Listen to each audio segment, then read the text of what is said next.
과거 우리 교회의 본래 큰 장점의 하나가 굉장히 좀 가족 같은 거 친밀함이 있었고, 그리고 또 그 하늘들 모임이 큰 강점이었거든요. 초창기에는 이름을 사랑방이라고 했어요. 10년 전에 하늘들로 바뀌었는데, 어쨌든 그때 이제 사랑방 모임이라고 했는데, 주로 금요일 저녁에 소그룹으로 각 가정에서 돌아가면서 뜰 그 모임을, 사랑방 모임을 했어요. 그때 우리 교회는 조금 더 이제 작은 교회였기 때문에, 또 작은 교회는 좀 더 친밀하잖아요. 그래서 서로가 서로를 잘 알고 하는 부분도 있었고, 그때는 또 그 싱글보다는 대부분 다 커플들이었기 때문에 부부 중심으로 다 이렇게 모였고, 그리고 또 삶이 오늘날처럼 바쁘지 않았잖아요. 지금 다 거의 다 맞벌이를 하고, 또 이제 손주가 있으신 분들은 또 애도 봐주고 또 해야 되는 그런 좀 시대가 복잡해지고 또 바빠진 측면도 있고요. 또 지금처럼 개인화 시대가 아니었기 때문에 가정을 오픈해서 또 함께 본인 가정에서 집이 넓든 좁든 간에 그런 누가 찾아오고 하는 것을 그렇게 어려워하던 시대는 아니었어요. 불과 뭐 10여 년 전만 해도 그랬던 것 같아요. 그래서 그게 뭐 큰 부담은 아니었죠. 그리고 또 구역장이 구역 공가를 일방적으로 읽어주고 하는 방식이 아니라 우리가 서로 소통하는 방식에서 다과를 같이 즐기면서 묻고 답하고 삶의 이야기를 나누고 같이 기도하고 하는 그런 어떤 인격적인 교류가 있는 그런 방식이었기 때문에 당시로서는 굉장히 신선한 방식이었어요. 오늘날 교회가 많이 또 그렇게 합니다마는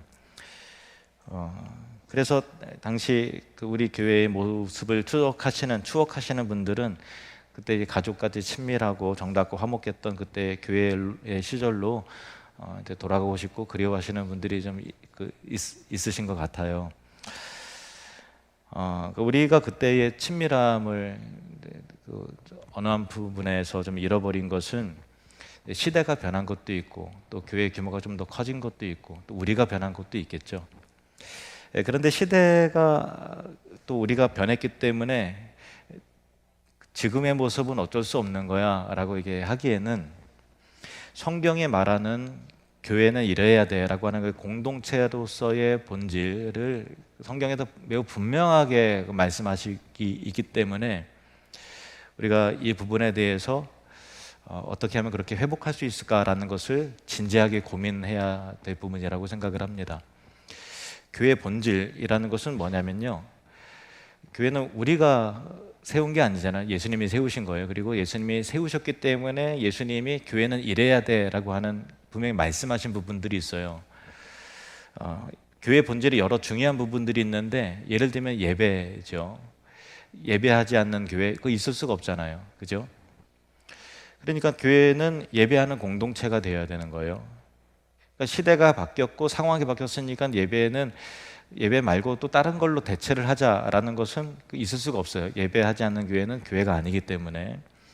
이런 거는 가능하죠. 시대가 바뀌고 구성원이 바뀌었으니까 그 시대 속에서 문화에 어울리는 예배의 어떤 형식이라든가 순서라든가 또 시간대를 시대에 맞게끔 적당하게 좀 이렇게 변형을 하고 또 바꾸자라고 하는 것은 얼마든지 가능하죠.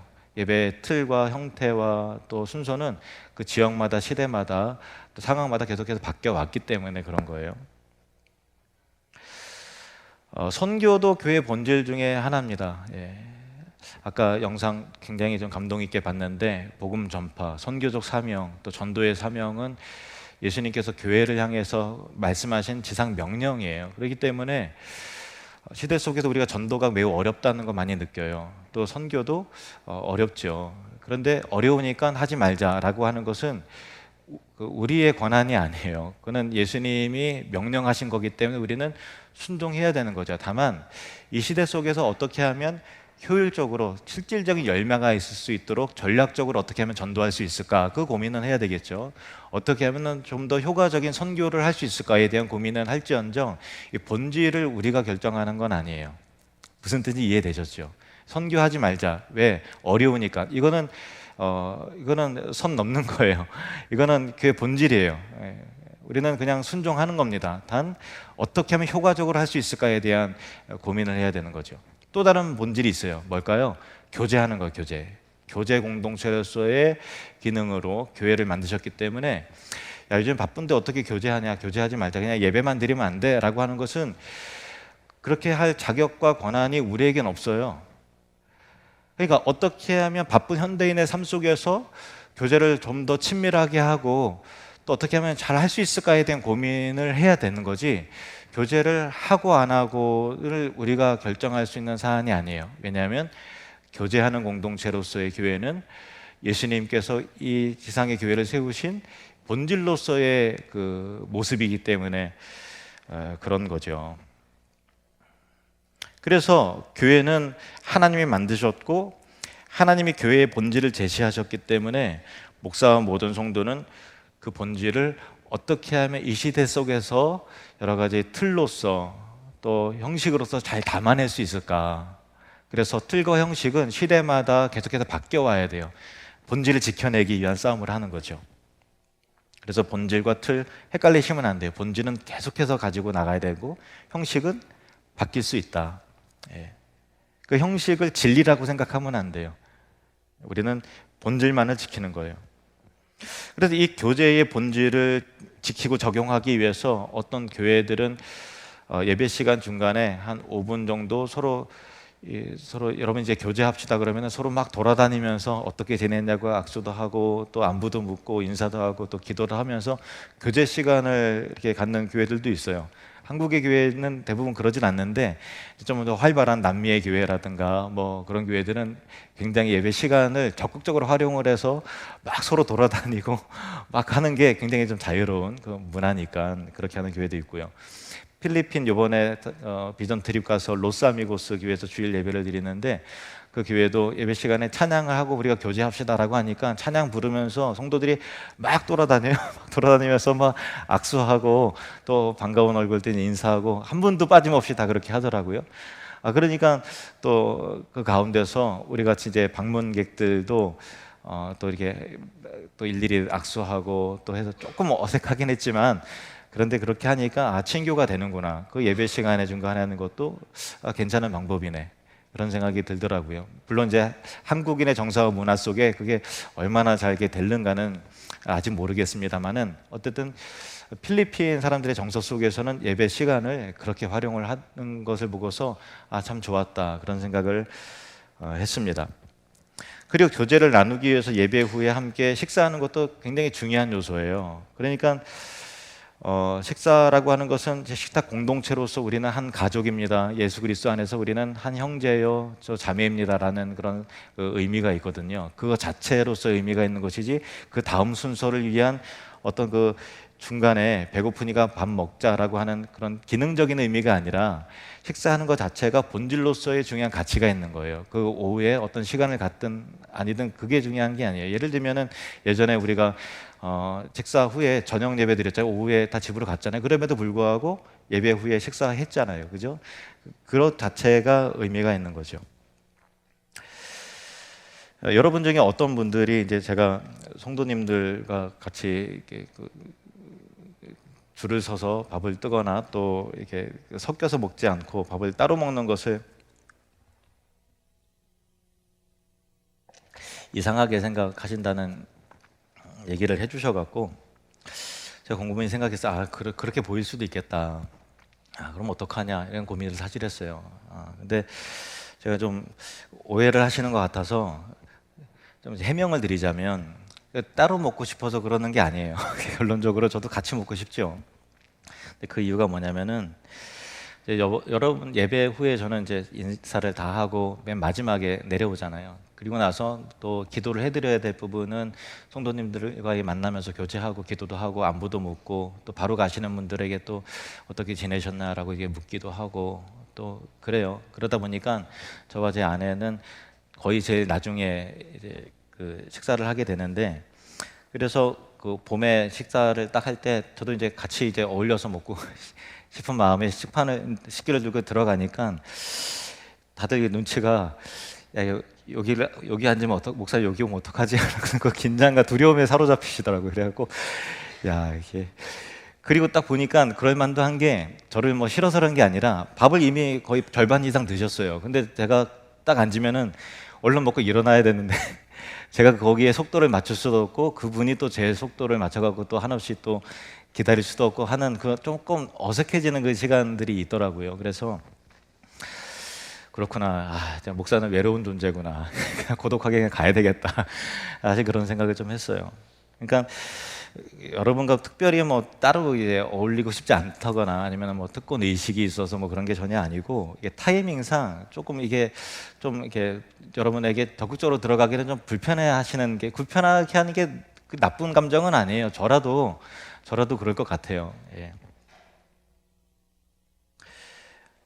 혹시나 저하고 이제 식사를 하길 원하시는 분은 손짓을 하시거나 오늘 그래 진짜 그렇게 했으면 좋겠어요. 손질을 하시거나 제가 막 밀고 들어가는 게 제가 이제 심장이 그래서 그게 그렇게 뻔뻔하지 않거든요. 막 이렇게 다 먹었는데 이게 먹겠다고 그러게 좀 그래요. 저는 조금 그게 어려워하는 사람인데 일로 와서 좀 식사를 하라거나 아니면 미리 좀 이렇게 저랑 좀 목사님과 대화를 좀 나눴으면 좋겠다. 이렇게 좀 할 얘기가 있으시거든. 식사하면 왠지 대화가 자연스럽잖아요. 그것도 참 좋은 방법인 것 같아요.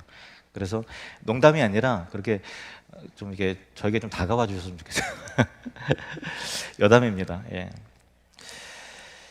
여하튼 게 교제라고 하는 것은 교회의 본질적인 부분이에요.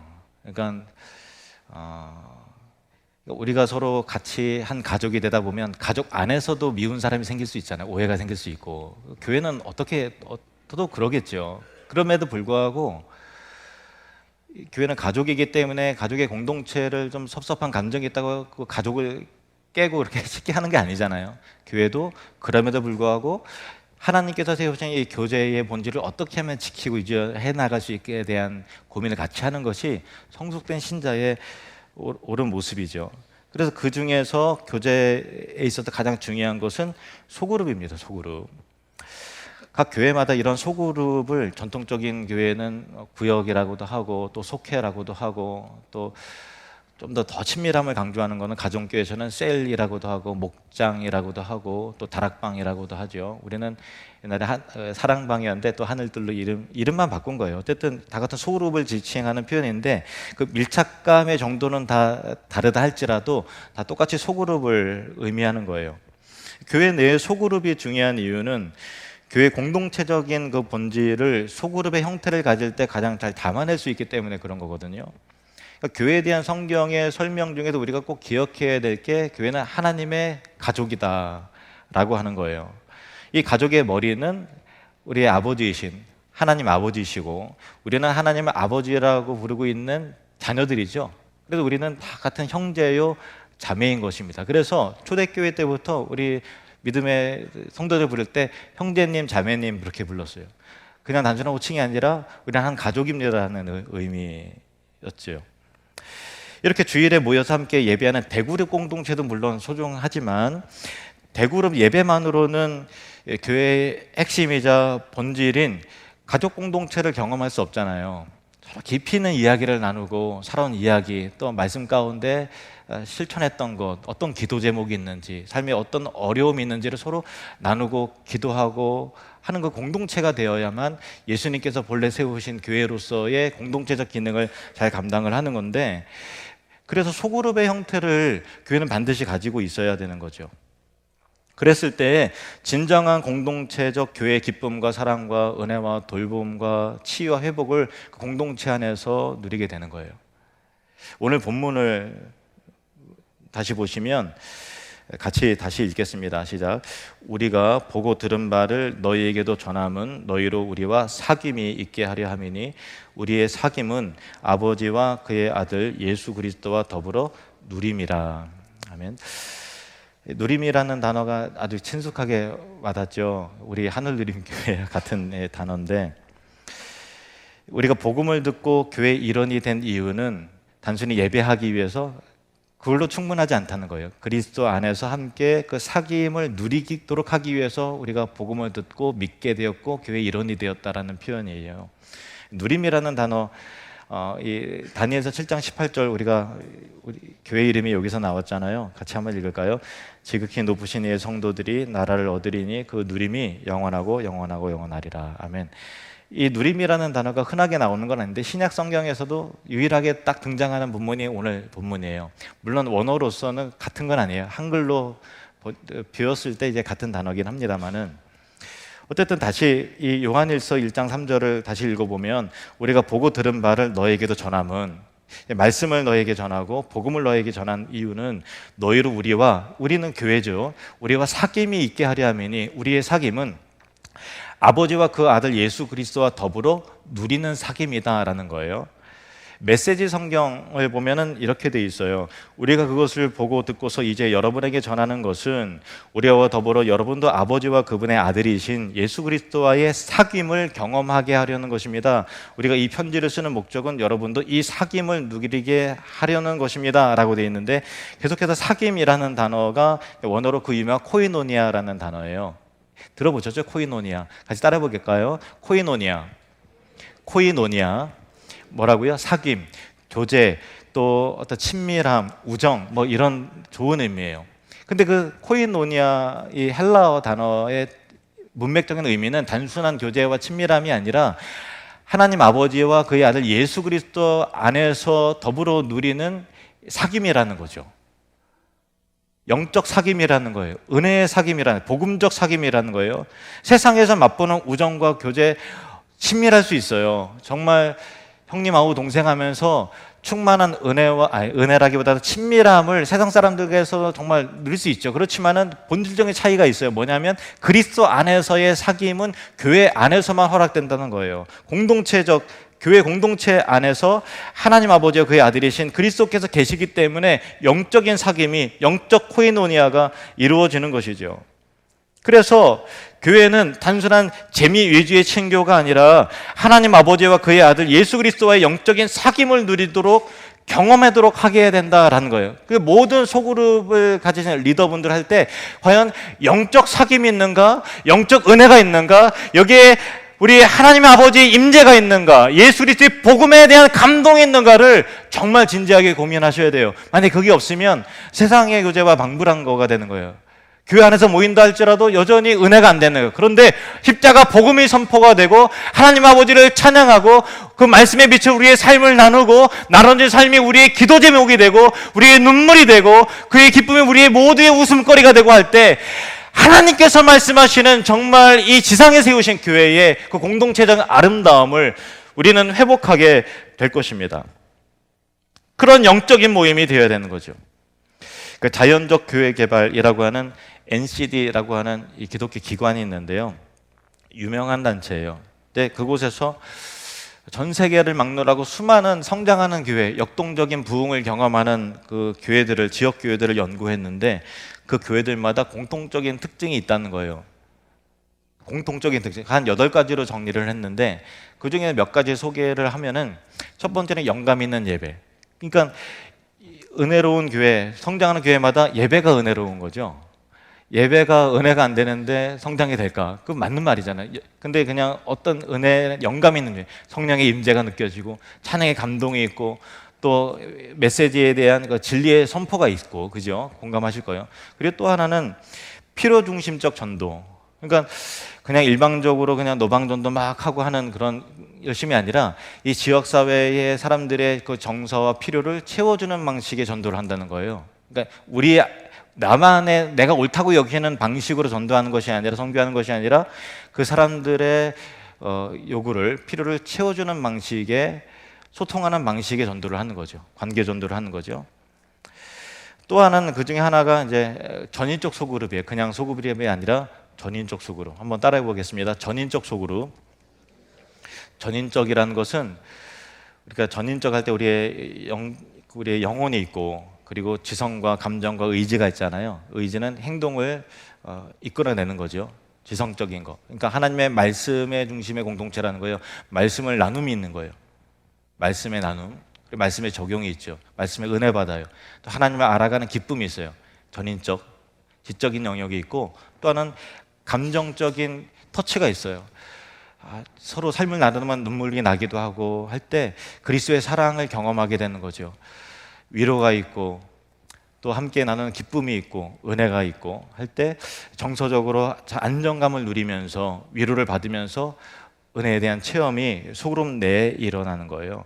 그리고 또 하나는 삶을 나누고 서로를 위해서 기도할 때 삶의 변화를 경험함을 통해서 그 사람들이 같이 성숙해가는, 영적으로 성장해가는 그런 결실들을 같이 보는 전인적 영역의 성숙을 돕는 소그룹이어야 한다는 거예요. 이 부분이 골로새서 3장에 보면은 이 전인적 소그룹에 위한 특별한 말씀이 있는데요. 골로새서 3장 15절에서 17절. 그리스도의 평강이 너희 마음을 주장하게 하라. 너희는 평강을 위하여 한 몸으로 부르심을 받았나니 너희는 또한 감사하는 자가 되라.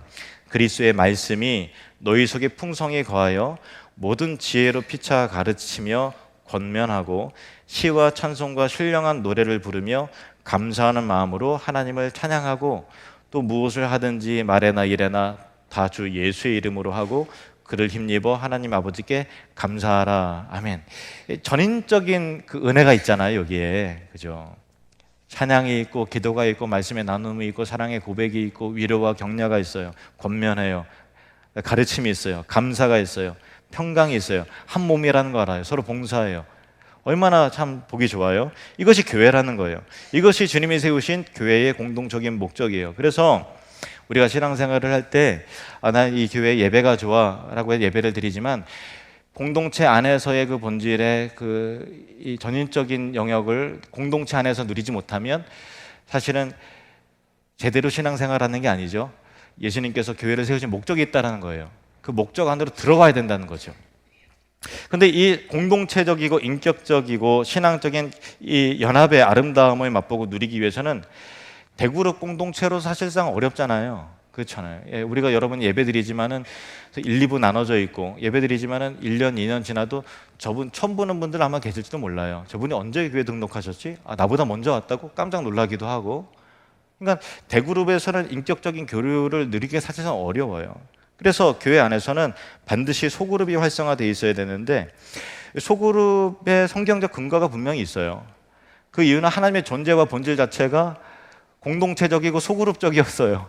자, 창세기 1장 26절 말씀 보시면 하나님이 이르시되 우리의 형상을 따라 우리의 모양대로 우리가 사람을 만들고 그들로 바다의 고기, 물고기와 하늘의 새와 가축과 온 땅과 땅에 기는 모든 것을 다스리게 하자 하시고 하나님이 이르시되 우리의 형상, 우리의 모양대로 우리가 사람을 만들고 우리를 향한 기대가 가득 차잖아요. 삼위하나님께 서로 의논하세요. 여기에 성부 하나님, 성자 예수님, 성령 하나님의 연합과 또 우리를 향한 공동체적인 기대와 그런 모습들을 그 대화를 보게 되잖아요.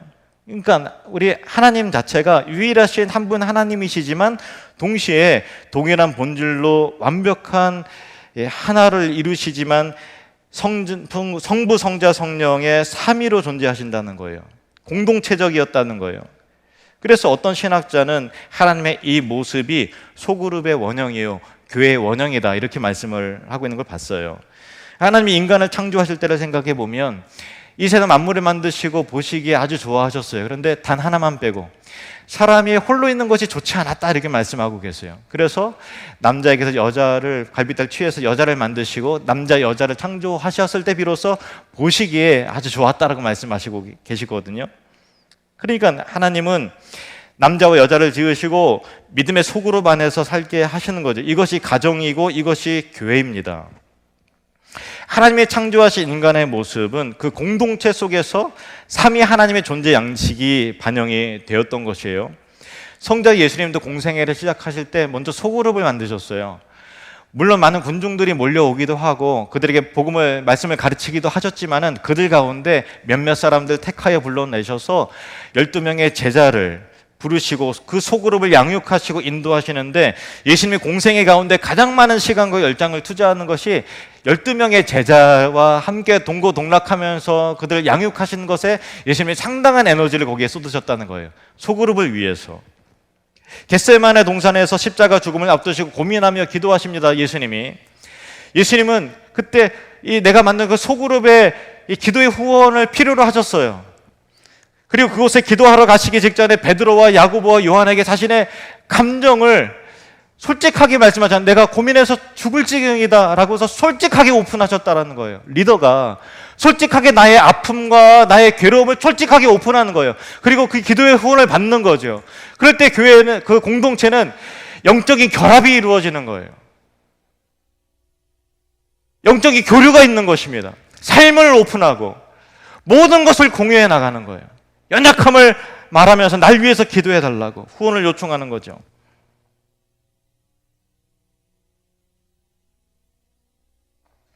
초대교회는 예수님이 만드신 교회의 원형이었습니다. 초대교회는 소그룹의 기초 위에 세워졌어요. 성도의 교제와 새 생명의 기쁨을 맛볼 수 있는 것이 가정에서 모이는 소수의 성도들의 모임 가운데서 예수 그리스도의 인격적인 사랑을 경험하고 거기에 눈물의 기도가 있고 찬송이 있고 예배가 있었습니다. 사도행전 2장 42절에서 47절 말씀, 그들이 사도의 가르침을 받아 서로 교제하고 떡을 떼며 오로지 기도하기를 힘쓰니라. 사람마다 두려워하는데 사도들로 말미암아 기사와 표적이 많이 나타나니 믿는 사람이 다 함께 있어 모든 물건을 서로 통용하고 또 재산과 소유를 팔아 각 사람의 필요를 따라 나눠주며 날마다 마음을 같이하여 성전에 모이기를 힘쓰고 집에서 떡을 떼며 기쁨과 순전한 마음으로 음식을 먹고 하나님을 찬미하며 또 온 백성에게 칭송을 받으니 주께서 구원받는 사람을 날마다 더하게 하시니라. 아멘. 날마다 마음을 같이 해서 대그룹인 성전에서 모여서 예배도 했지만은 소그룹 집에서 떡을 떼면서 기쁨으로 음식을 함께 나누면서 교제하고 하나님을 찬미하고 또 어떻게 살아왔는지를 나누고 어떻게 하면 우리가 더 성숙할 수 있는지를 서로 격려하고 기도하면서 연합하는 이 가정 중심의 소그룹이 있었다는 거예요. 예루살렘 교회가 그랬다는 것입니다. 예루살렘 교회가 자체적으로 이 방식을 택하지 만든 것이 아니라 예수님이 그렇게 보여주신 것이고 예수님의 전통에 따라서 소그룹이 이루어졌던 거예요. 그리고 세상에는 모든 교회가 소그룹이 그렇게 활성화될 때 우리는 진정한 교회의 은혜를 맛보면서 역동적인 성령의 은혜와 사랑의 은혜를 경험하게 되기 시작하는 것입니다. 현대인들이 바쁘고 힘들잖아요. 그러나 그건 본질이에요. 본질이기 때문에 우리가 어떻게 하면 잘할 수 있을까에 대한 고민을 해야 되는 것이지, 어렵고 힘드니까 서로 낯서니까 하지 말자라고 할 수 있는 것이 아니라는 거예요. 그것은 본질이기 때문에 그렇습니다. 요즘 임직자 훈련을 매주 이제 주일 오후 2시부터 4시까지 진행을 하고 있는데요. 우리 정말 감사하게도 우리 임직 훈련 받으시는 분이 빡세게 계속해서 훈련을 잘 받고 계세요. 훌륭하신 직분자들이 다 세워지게 될 줄로 믿습니다. 교회란 무엇인지, 그때 또 어떻게 해야 좋은 직분자가 될 수 있는지 같이 훈련하고 나누고 또 발표도 하면서 그렇게 하는데, 얼마 전에는 공동체로서의 교회, 교제에 대한 주제를 다루었어요. 근데 어느 집사님이 자신이 우리에게 초신자로 왔을 때, 서먹하고 낯설 때,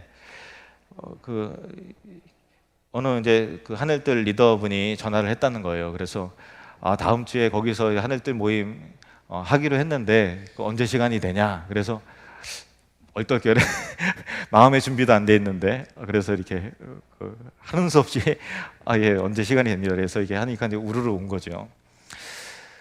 그때 장로님이, 이분이 장로님이고 이분이 권사님이고 이분의 어떤 그 훌륭함도 보게 되고 사랑도 맛보면서 그렇게 해서 교회에 정착하게 돼서, 그 전에만 해도 밥 먹는 자리가 좀 뻘쭘하고 또 뭐 누구한테 인사를 해야 될지 다 모르니까 그랬는데, 하늘들 모임을 하고 나니까 인사할 사람들이 생겼단만으로도 자기가 이 교회에 잘 정착하고 있구나라는 것을 느꼈다고 그래요. 그래서 이제 그 집사님이 하시는 얘기가, 야, 이게 하늘들 모임은 이제 좀 강제적이어야 된다.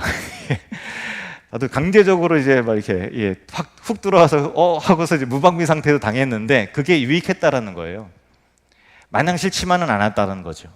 그러니까 그렇구나. 우리가 새 가족을 우리 교회 일원으로서 받아들이고 할 때 서로 좀 경계하고 잘 모르니까 신방 받으시죠? 아니요. 또 하늘들 모임 하시죠? 바쁜데요? 라고 해서 우리는 좀 지나치게 배려를 좀 하잖아요. 근데 그것도 좋지만 뭐 그렇다고 뭐 맹목적으로 하라는 얘기는 아니지만, 우리가 공동체 안에서 그들을 포용하고 인정하고 받아들이고 또 연락하고 할 때 그분이 교회 안에서 진정한 코이노니아를 누리면서 하나님께도 본래 원하시는 예수님께 만드신 교회의 모습을 같이 누리게 된다라는 거죠. 요한일서 1장 3절 말씀을 다시 한번 우리 읽어보겠습니다. 요한일서 1장 3절 시작. 우리가 보고 들은 바를 너희에게도 전함은 너희로 우리와 사귐이 있게 하려 함이니 우리의 사귐은 아버지와 그의 아들 예수 그리스도와 더불어 누림이라. 아멘. 이 말씀은 복음을 듣고 교회 안으로 들어온 모든 신자들이 품어야 할 공동체적 비전이 담긴 말이에요. 복음은 단순히 예수 믿고 거듭난다, 그것 이상의 내용이 있다는 거예요. 복음은 예배자가 된다, 그것 이상의 내용이 있다는 거예요. 복음은 그리스도 안에서의 공동체적인 사귐이라는 열매를 맺게 한다는 거예요. 이게 복음이고 이것이 교회인 것입니다. 우리 하늘누림교회 정체성은 천국을 누리며 확장하는 사람들이라고는 이 비전 슬로건에 담겨져 있는데, 이 누림이라는 단어를 통해서 우리는 중요한 비전과 중요한 핵심 가치를 하나 더 얻습니다. 어떻게 천국을 누리는 교회가 될 수 있을까? 예수 그리스도와 더불어서 이 코이노니아를 누릴 때 우리는 천국을 누리는 교회가 될 수 있을 것입니다. 하늘뜰을 개강을 했습니다. 다 같이 모이기에 힘써 주시고, 또 목양 장로님들과 때롭게 세워질 또 리더분들은 천국을 누리는 소그룹이 될 수 있도록 그 공동체가 영적 모임, 그리스도 안에서의 은혜로운 모임, 그리고 서로의 사랑의 섬김이 있고 목양의 돌봄이 있고 나눔이 있고 기쁨이 있고 때로는 눈물이 있고, 그 모든 삶에 오픈된 내용들이 우리를 기도하게 만들고 하나 되게 만들고 위로하게 만들고 회복되게 하는 이 사랑의 섬김과 돌봄이 있는 그런 소그룹이 되도록 우리 리더분들은 최선을 다해 주시고 주님 앞에 헌신해 주시기를 주님으로 축원합니다.